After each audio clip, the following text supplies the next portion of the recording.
অর্থ উপদেষ্টার সঙ্গে বৈঠকে পাশ হল নবম পে স্কেল। ১ জানুয়ারি থেকে কার্যকরের চূড়ান্ত তারিখ ঘোষণা। অর্থ উপদেষ্টা। ভিডিওটি শুরু করার পূর্বে আপনারা অবশ্যই চ্যানেলটি সাবস্ক্রাইব করুন। আজ অর্থ উপদেষ্টার সঙ্গে বৈঠকের মাধ্যমে সরকারি চাকরিজীবীদের পাশ হল নবম পে স্কেল। এছাড়াও ড. সালেহউদ্দিন আহমেদ বলেন যে ১ জানুয়ারি থেকে সরকারি চাকরিজীবীরা পাবেন নবম পে স্কেলের আওতায় পাবেন বেতন বৃদ্ধির সুবিধা। আজকের বৈঠকে সরকারি চাকরিজীবীরা নবম পে স্কেল বাস্তবায়নের জন্য অর্থ উপদেষ্টার কাছে আবেদন জানায়, যার ফলশ্রুতিতে অন্তর্বর্তীকালীন সরকারের নির্দেশে অর্থ উপদেষ্টা নতুন একটি সিদ্ধান্ত গ্রহণ করেন, যেখানে নবম পে স্কেল বাস্তবায়ন সহ বাড়ি ভাড়া ও চিকিৎসা ভাতা বৃদ্ধির বিষয়গুলো নিয়ে আলোচনা করা হয়।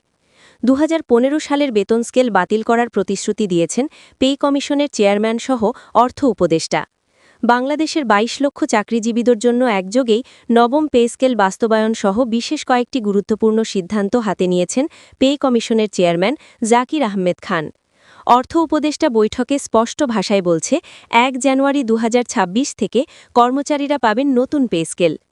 আজকের আলোচনায় চূড়ান্তভাবে নবম পে স্কেল বাস্তবায়নকে কেন্দ্র করে বিস্ফোরক তথ্য দিয়েছেন উপদেষ্টা।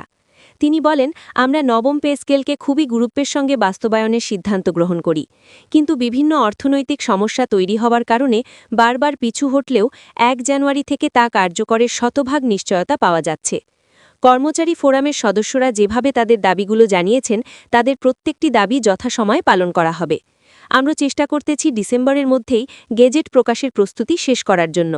যে কোনো সময় ডিসেম্বরের মধ্যে একটি গেজেট প্রকাশ করব, যার মাধ্যমে সরকারি চাকরিজীবীদের দীর্ঘদিনের হতাশার অবস্থান থেকে রেহাই পাওয়া সম্ভব হবে।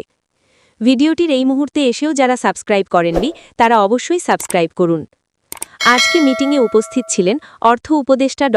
সালেহউদ্দিন আহমেদ ও পে কমিশনের চেয়ারম্যান জাকির আহমেদ খান। তাদের মধ্যে কর্মচারী ফোরামের কয়েকজন সদস্য বৈঠকে উপস্থিত হয়ে গুরুত্বপূর্ণ আলোচনা করেন। তাদের আলোচনায় প্রথম বৈশিষ্ট্য হল গ্রেড সংখ্যা পরিবর্তন ও বেতন বৃদ্ধি। একই সঙ্গে অবসরপ্রাপ্ত চাকরিজীবীদের জন্য অবসরকালীন ভাতা বৃদ্ধির সিদ্ধান্ত পুনঃবিবেচনা করতে হবে, যার ফলে সরকারি চাকরিজীবীদের সকল দাবি বাস্তবায়ন করার লক্ষ্যে পে কমিশনের চেয়ারম্যান সহ অর্থ উপদেষ্টা ইতিবাচক তথ্য প্রকাশ করেন। এছাড়াও কর্মচারী মহলের সদস্যরা জানিয়েছেন যে যেহেতু সরকারি চাকরিজীবীদের বেতন বৃদ্ধি করতে হলে অবশ্যই আর্থিক সক্ষমতা বৃদ্ধি করা প্রয়োজন, তাই ডিসেম্বরের মধ্যে বাজেট সংশোধন করে নতুন একটি গেজেট প্রকাশ করতে হবে। এই গেজেটের মাধ্যমে সরকারি চাকরিজীবীদের দীর্ঘদিনের প্রত্যাশা অবসান ঘটবে এবং নবম পে স্কেল কীভাবে বাস্তবায়ন করতে হবে সকল বিষয় উপস্থাপন করা হয়েছে। কর্মচারীরা দীর্ঘ ১১ বছর থেকে তাদের দাবি দাওয়া বাস্তবায়নের লক্ষ্যে আন্দোলন চালিয়ে যাচ্ছেন। এই আন্দোলনকে কেন্দ্র করে সরকারি চাকরিজীবীদের মাঝে ব্যাপক বিশৃঙ্খলা তৈরি হয়েছে। তাই বিশৃঙ্খলা ঠেকাতে এবং পে স্কেল বাস্তবায়ন দ্রুত করার লক্ষ্যে একটি গুরুত্বপূর্ণ সিদ্ধান্ত গ্রহণ করা হয়, যেখানে সরকারি চাকরিজীবীদের সকল দাবি পূরণের প্রতিশ্রুতিসহ বিভিন্ন ভাতা সংশোধনের সিদ্ধান্ত নিয়েছে পে কমিশন। জাকির আহমেদ খান বলেন, সরকারি চাকরিজীবীদের বেতন যদি বৃদ্ধি না করা হয়, তাহলে পরবর্তী নির্বাচিত সরকার বৈষম্যতা সৃষ্টি করতে পারে। তাই আমরা সকল ধরনের বৈষম্য দূর করে এবং পে স্কেল কার্যকর করার পদক্ষেপ হাতে নিয়েছি। প্লিজ আপনারা চ্যানেলটি সাবস্ক্রাইব করুন। নতুন যে তালিকা প্রকাশ করা হয়েছে, সেখানে সরকারি চাকরিজীবীদের বেতন বৃদ্ধির বিষয়টিকে ইতিবাচক হিসেবে দেখছেন পে কমিশন। এই তালিকায় সবথেকে বেশি উপকৃত হবেন কর্মচারীরা। যেহেতু কর্মচারীরা মাত্র ৮,২৫০ টাকা সর্বনিম্ন বেতন পেয়ে থাকেন, তাই তাদের জন্য নতুন তালিকায় বেতন সর্বনিম্ন ৩০,০০০ টাকা বৃদ্ধির সিদ্ধান্ত গ্রহণ করা হয়েছে। এই সিদ্ধান্ত এখন পর্যন্ত খসড়ায় অনুলিপি অবস্থা রয়েছে। অর্থ মন্ত্রণালয় থেকে প্রজ্ঞাপন জারি হওয়ার মাধ্যমে সরকারি চাকরিজীবীদের বেতন বৃদ্ধির চূড়ান্ত সিদ্ধান্ত আসবে। সংশ্লিষ্ট মহল জানিয়েছে যে সরকারি চাকরিজীবীদের বেতন বৃদ্ধি করা হলে তারা দীর্ঘদিনের সমস্যা থেকে রেহাই পাবেন। বর্তমান বাংলাদেশে সবথেকে বেশি অবহেলার শিকার হয়ে আছেন কর্মচারীরা।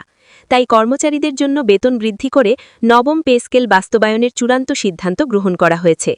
অপরদিকে সরকারের নীতি নির্ধারকেরা বলছেন, অর্থনীতির যে অবস্থায় আছে তাতে দ্রুত নতুন পে স্কেল বাস্তবায়ন করলে বাজেটে বাড়তি চাপ তৈরি হবে।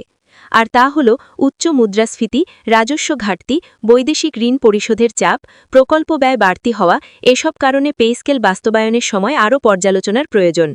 অর্থ উপদেষ্টা বলেন, দারিদ্র্য বেড়েছে, প্রশাসনিক দুর্বলতা ও প্রকল্প বাস্তবায়নের ক্রাইসিস রয়েছে। এসব বিবেচনায় না নিয়ে পে স্কেল ঘোষণা করা হলে সেটি অর্থনীতির ওপর বাড়তি চাপ ফেলবে। সরকারি চাকরিজীবীরা 15 ডিসেম্বরের মধ্যে গেজেট প্রকাশের দাবি জানিয়েছিলেন। সময়মতো না হলে 17 ডিসেম্বর থেকে কঠোর কর্মসূচির ঘোষণা দেন তারা। তবে নীতি নির্ধারকদের ধারণা, ঘোষণার সময়সীমা পেরিয়ে গেলেও প্রশাসনের পক্ষে এত দ্রুত সমন্বয় করা সম্ভব নয়। ভিডিওটি শেষ করার পূর্বে আপনারা সবাই চ্যানেলটি সাবস্ক্রাইব করুন।